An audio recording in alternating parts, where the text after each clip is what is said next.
Hi, my name is Noah Malott, and my speech is on turbochargers, and the name of it is Turbochargers in Action.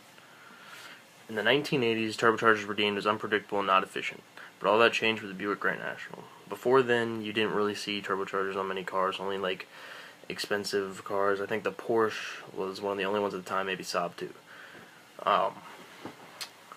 After the Grand National, there started to be a craze of it, and then that's when everybody realized that there's actually potential for turbochargers.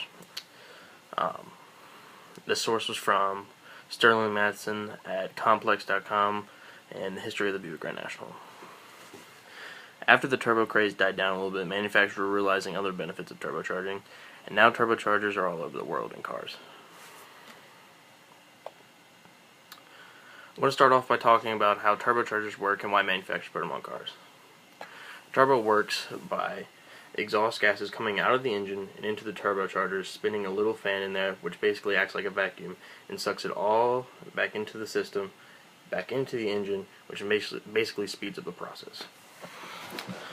There's a few reasons why manufacturers put turbos on cars, and that is to get a little bit more power out of the engine if it's low on power, to make engines run more efficient by using less or by producing less fumes and stuff, and makes it more efficient. To increase torque and towing, that's why diesel trucks have turbochargers, to increase low end torque for towing, stuff like that, and to increase miles per gallon. This was a source from Jim Henry at Forbes.com. Now I'm going to talk about why people put turbochargers on their cars and how they put turbochargers on their cars.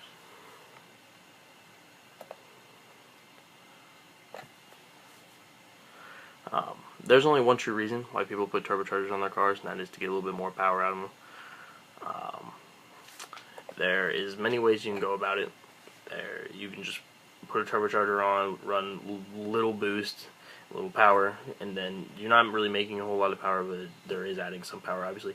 Or that could be just be for miles per gallon and stuff like that. If you want to raise your miles per gallon, you get better gas mileage. Anything like that. There is a few things you have to do to add a turbocharger to your car, or supporting mods. Like an intercooler, once the gases come into the turbocharger and out, they're really hot because it's coming straight out of the exhaust. So you can buy this intercooler, which cools them down as the air is going through the intercooler. It will come out on the other side cooler than how it went in. Other things you're going to need are obviously all the piping for the turbocharger, and you're going to have to get a manifold made so that way the turbocharger can sit on the manifold, and then all the piping that will go all the way throughout the engine and back into the intake. Fuel delivery is another example that you're going to need. You're going to have to compensate for fuel because of all the air that is coming in, so you're going to have to add more fuel so it can produce the same mixture of better fuel. You're going to have to probably get fuel pump, bigger injectors, and way more stuff after that. But that's just the basis. Another thing that you're most likely going to have to do is engine management. Use an ECU, so that way you can go in and type everything that you need in on a computer, and it's going to come out or however you want it. You can send it to a tuner, get your car dyno tuned, and that is going to make sure that your car runs right for this application.